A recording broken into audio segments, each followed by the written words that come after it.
Here's how I stopped arguing with her. I hope if you're in a similar situation with a parent, you have an epiphany the way I did. Here's the circumstance, right? She calls me late last year. There were fires in LA, and she goes, Tommy. She's not local, if you don't know yet. If you're like, why does she talk so fucking weird? She's from South America, Peru, to be specific, okay? So she calls me, and she goes, Tommy. And I go, yeah. She goes, the fires, they are bad? And I go, yeah. Usually they're good, but this is a bad one. And she goes, people are dying? I go, if they're in the fire, yeah. It's fire.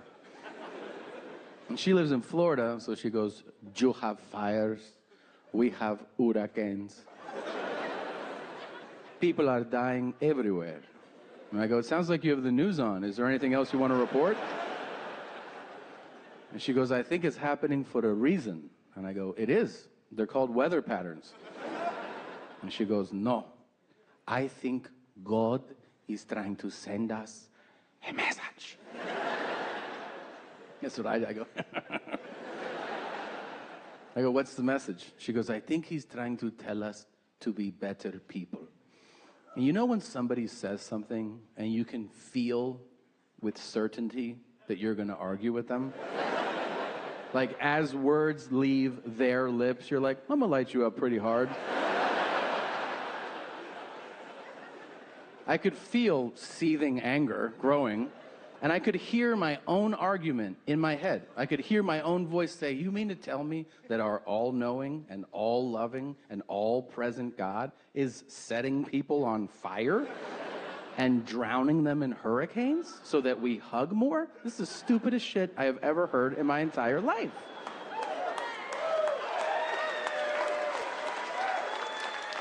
But right before I said it, I had that moment. I had that thought where I go, what is the point? Why argue with this demon woman, you know? Just let Lucifer's sister have her way. You're not going to change her mind. So for the first time in my life, I took a deep breath, and I just went, yeah, I could see why he would do that. Hope he stops killing us. Ha ha ha ha. And she knew. She goes, what? I go, you make a good point. And she goes, why are you doing this? Why are you meaning why aren't you arguing with me? I go, Mom, I don't know. Who cares? You're right, I'm wrong, so what? And she goes, Tommy, do you know what? I go, what? She goes, I always knew you were a little bitch, Tommy. And I go, what? And she goes, ciao, puto. And she hung up the phone.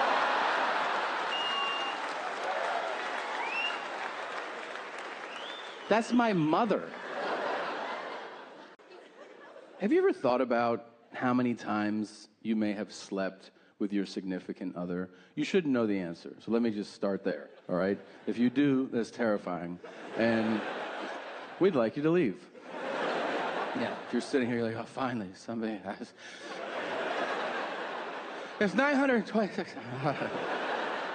There's the exits. What I'm saying as a concept, it is reasonable to assume if you've been with somebody 3 years, you have a healthy thing going on, you may have slept together a few hundred times, right? Right. Now, I want you to think about how many times your dad has finished inside of your mom. So many times. Tom, why would you say that? Well, basically, I think all of our moms are a bunch of cum dumpsters, you know, but your mom more than my mom. Now, I know. It's a tough image to get out of your head once I've planted it, right? You're like, God damn it, my mom's dripping? Probably, yeah. Soaking wet. Look.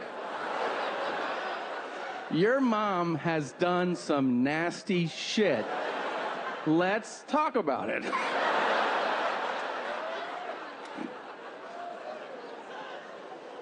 She really has. And look, I'm here to defend her, all right? It is not her fault. It's your dad's fault, for sure. Your dad, with all due respect, is kind of a piece of shit. A little bit. And if you're like, not my dad, he's good. Yeah, to you. He's not always like that to your mom. If they've been together 3 decades, you don't think he says some off-colored shit every now and then? Of course he does. They're laying in bed, your dad's tossing and turning, he can't sleep. And your poor mother, is everything all right, dear? It's fine. Was supper good? Yeah, shut up, I'm trying to sleep. Can I do anything to help? Yeah, you can lick my balls, all right? And you want to know something? Your poor mother, she does it, all right? Because she's a ball hog, so your mom gets down there.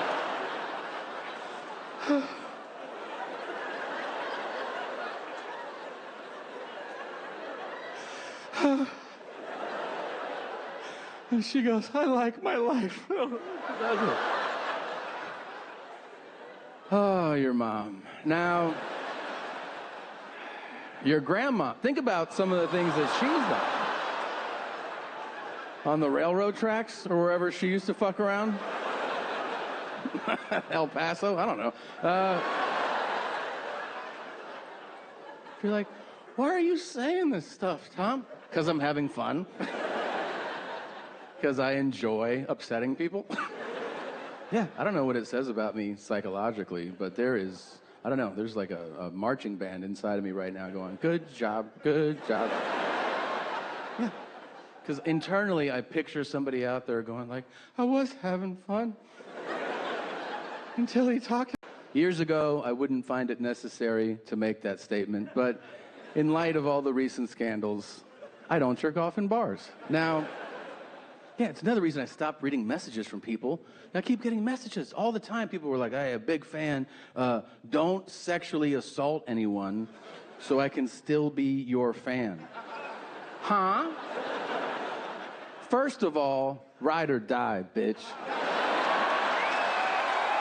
Yeah.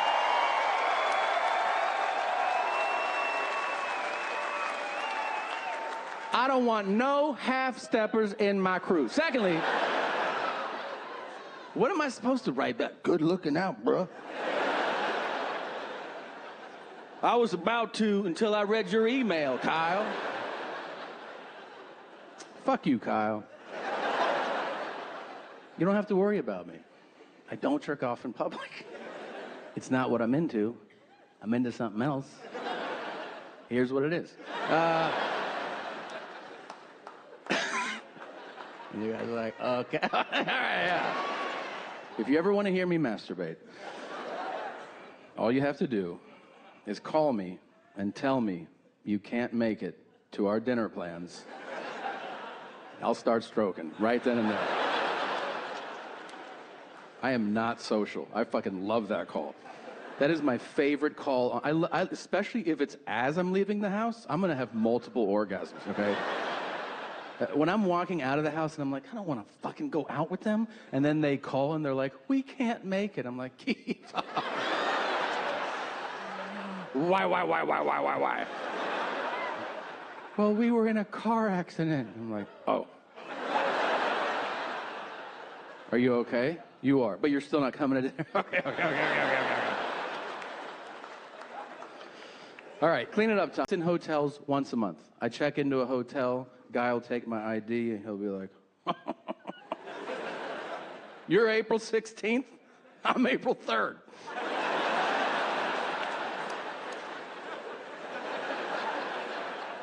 I go, hold on a second.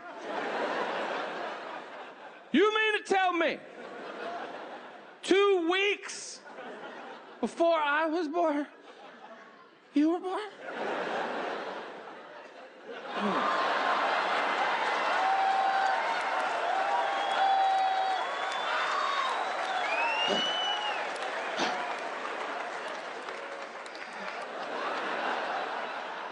Yeah, I've got Panty Pudding now. Panty Pudding? Ugh. gross. I remember the girl who said it. It was 2002, and a lot of you will not like this. But that year, Ohio State won the national championship in football. Whoa. It's almost like you care more about football than the Bible. But anyway,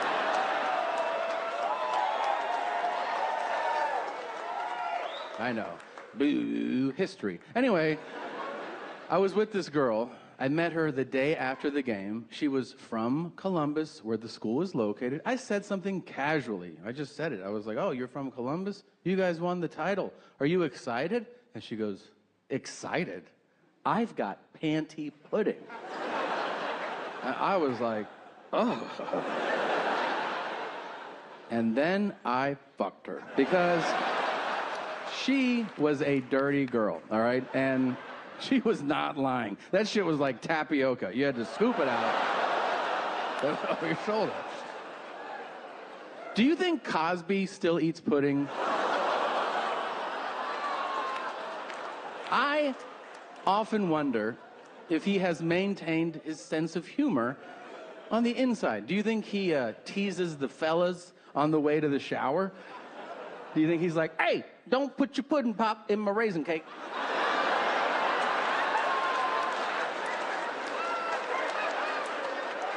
Like that?